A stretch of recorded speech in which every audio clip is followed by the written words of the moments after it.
I remember the moment I realized I had been sold a lie.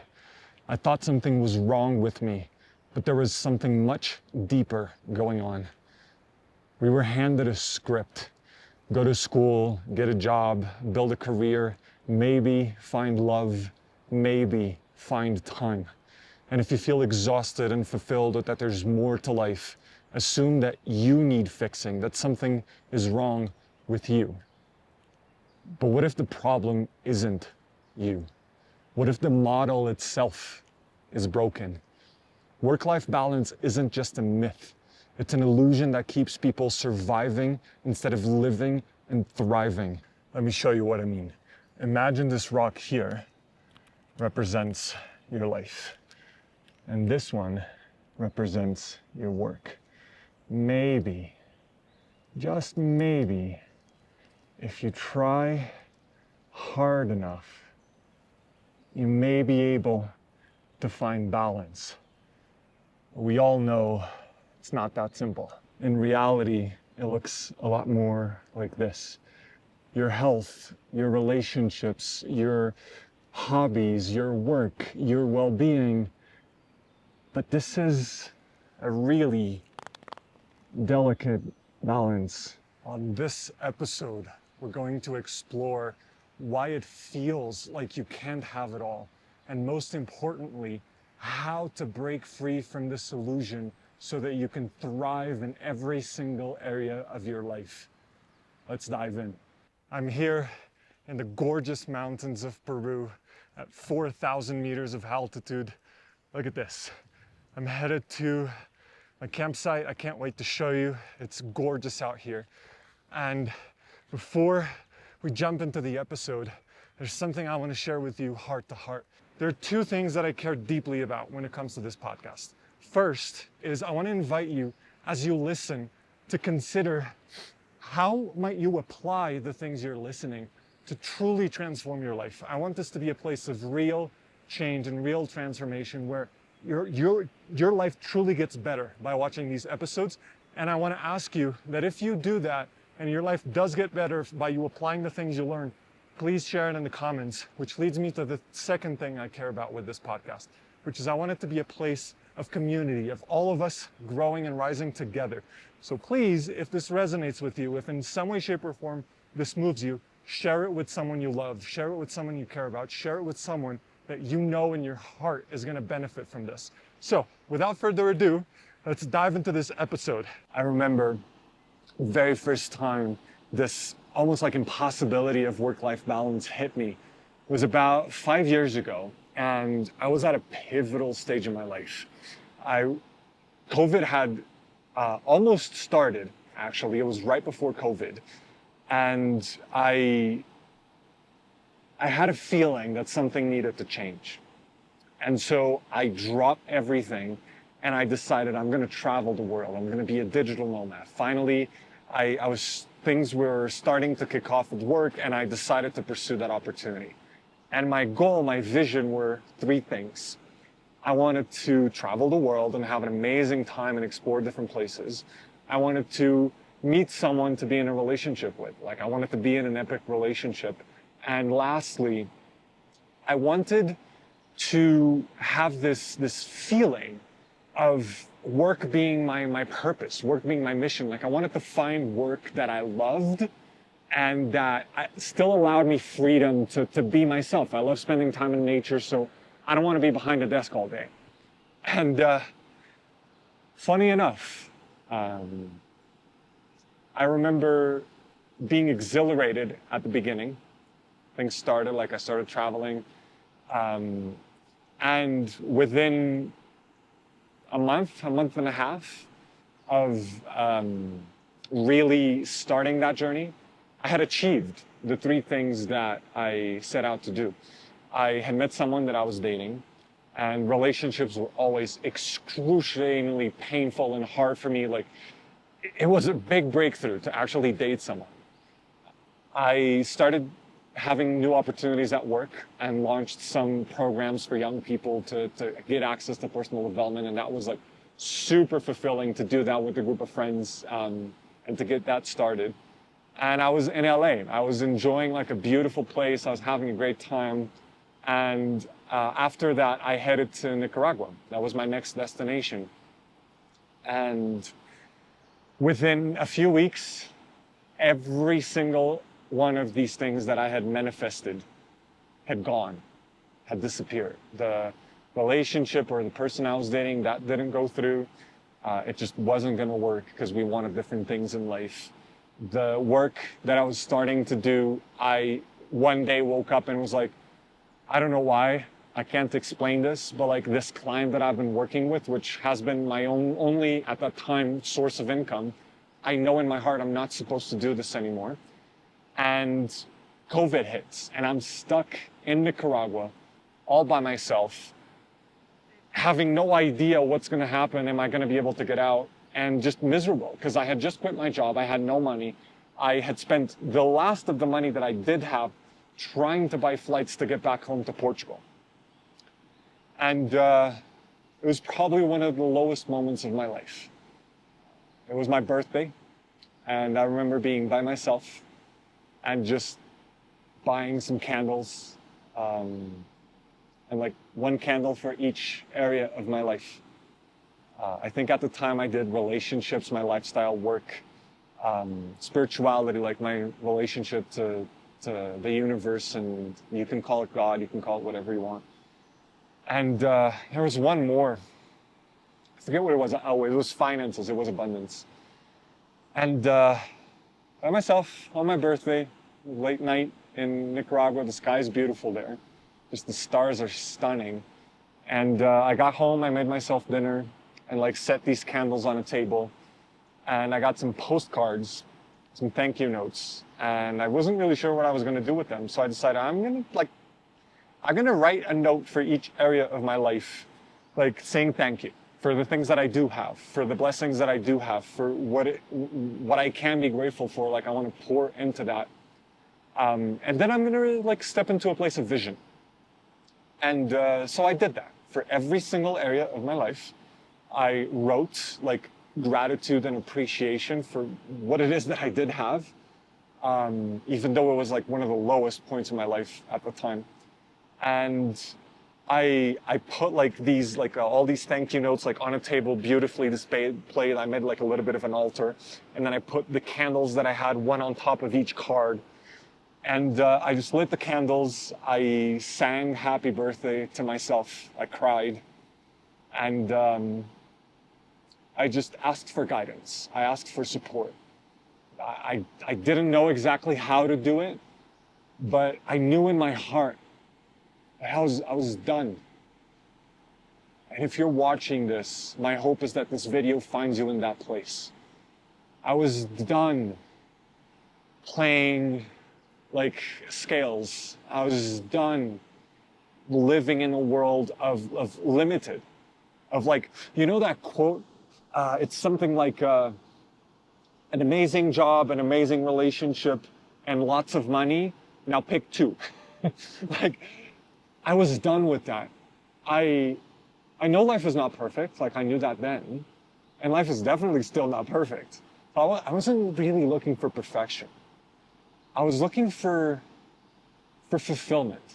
I was looking for, gosh, just like alignments, not having to struggle all the time, not doubting myself all the time. I was going for not like all my life being perfect. I was going for all my life being me. And as you would, when you ask for the next level of your life, God, the universe, life, whatever you want to call it, doesn't always give it to you on a platter. Like usually it kind of like puts some challenges in front of you so you can like grow, you know, and become the version of you who does create that in your life. Because ultimately, you're the one who's creating your life. So you are the one who's creating the circumstances you don't want, and you're the one who's creating the circumstances that you do want. This is obviously not counting extenuating circumstances. Like my example that always freaking like, comes into my heart is like, It's very easy to watch videos on Instagram about like build your business and go after your dreams. And like, it's very easy to do that if you're like single, living in your parents' house. But if you're a single mom with 3 kids, like struggling to put food on the table, like there are real circumstances that make life harder. So I'm not talking about that. Those are things that like it's the current circumstance that sometimes we find ourselves in. I'm talking about the things that you can change.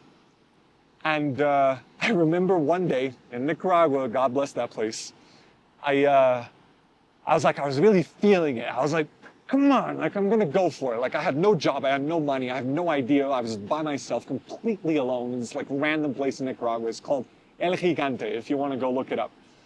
And I was like, I feel like I really got this. Like I was in a good mood. And then I opened the bathroom door and I see a humongous snake. And in the next few days, like I was seeing scorpions, I was seeing like a bunch of like weird ass animals like all around, like inside the house.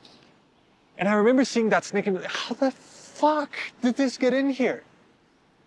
And that's when it dawned on me that like, I remember just being so awestruck and then getting in like handle it mode. And I close the bathroom door. I go like grab some pots and pans, like it was about like yay thick. So thick, like not a huge snake, but like big enough. And it was coiled, but I would guess it was at least this big. And I come like all prepared with my pots and my pans. And I open the bathroom door and the snake is not there anymore. And I wasn't hallucinating, I swear. And in that moment, it dawned on me that there's only one thing scarier in life than finding a snake in your bathroom, which is not knowing where the snake is anymore. And part of that story is that I spent weeks, I'm not exaggerating, showering with my eyes open, because my best guess is the snake came in through the shower drain. But there's a deeper lesson there, which brings us back to our topic. Sometimes the scariest things in life are not the challenges that are right in front of us. As daunting as they might be, as like weird and uncomfortable as the place you find yourself in might be, sometimes the most uncomfortable place you could possibly find yourself in is not knowing. Is not knowing where to go, is not knowing what's missing, is not knowing. And that place of uncertainty terrifies people. Our brain is literally designed to avoid it because uncertainty equals lack of safety. And way back when, thousands and thousands of years ago, we survived by having a brain designed to find safety. That's great. It keeps us alive. It's what a blessing. But it can sometimes get in our way when we're trying to find safety in places and circumstances where we're not going to find it. We're meant to be uncomfortable. We're meant to be in a place where we don't know. I think of it as a caterpillar. And when a caterpillar goes into the cocoon, like literally, like if you think for a second, caterpillar, butterfly, how different are those two? Inside that cocoon is a process of tremendous tension and like redefining of itself. Like it becomes something else. And that's what's being asked of us in periods of great transformation in our life. And what happens and where people get stuck in trying to find work-life balance, and hear me out, because this is important, is we try to find work-life balance in certainty. Because we think that if we follow the script, if we do all the right things one after the other, right? If you go to school, you get a job, you meet someone, you get married, you buy a house. If you follow the script, we're sold happiness. We're sold that all of that leads to happiness and balance. And then when we do all of that and it's not there, it's gut-wrenching.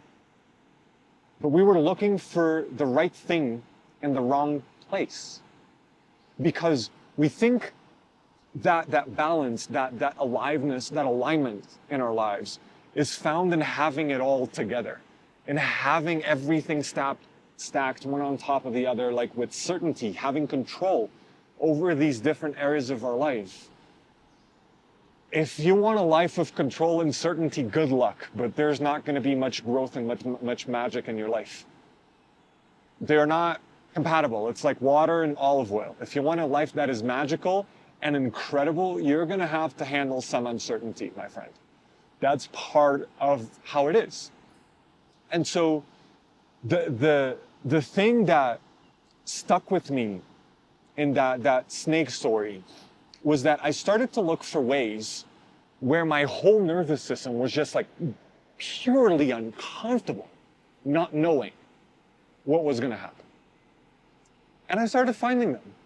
Like, no wonder that it was so uncomfortable for me to be by myself in Nicaragua. Like, my entire life, I thought that I was supposed to like have my happiness and my joy like fueled in other people, that I needed other people to be happy. And so being completely left by myself, I felt lonely. I felt almost abandoned by myself. And it started showing me that I was looking for what I really wanted in the wrong place. I was looking for what I really wanted, which is to feel connected and aligned and feel deep love. I was looking for that in someone else. I started noticing when it came to my work, where I wanted to feel a sense of purpose and mission. And I was looking for that in like certainty, in like a paycheck, in like doing whatever work came in front of me. I wasn't reflecting. And just because something paid well and like gave me some time freedom, I would just settle for it instead of like really owning what it is that I deeply wanted. I was noticing how I really wanted to have a lot of free time and travel, but the truth is, I was running away. There were things back home that were scary. Like, I felt alone. I felt disconnected from my friends, from my family. I didn't know. I didn't know any better. I was looking for the things that I most deeply wanted in what was familiar. And when we're in these big transition periods in our life, the things that we most deeply, deeply crave and want and are looking for are going to be in places that are unfamiliar, that are unknown, because if we knew where they were, we would be living it. The real reason why work-life balance doesn't exist is because we look for it outside. We look for it externally, when balance exists only internally. That was a big one. That was a huge one. Because as time went by, I started realizing that the change that I most deeply want in my life starts with something internally. It's an internal shift. It's an internal feeling. It's a sensation. It's an emotion of connection, of abundance, of purpose. And that's all in here. And we are taught a script that puts the things that we most want outside of us when they're always here. And so as I came back home, as the years went by, I started looking for the things that I most deeply wanted inside me. I started asking, how can I feel connected to myself? How can I find love and peace and alignment in here? And guess what? My relationships thrived. They weren't perfect, never are, but thrived. My relationship with my family, with my friends, thrived.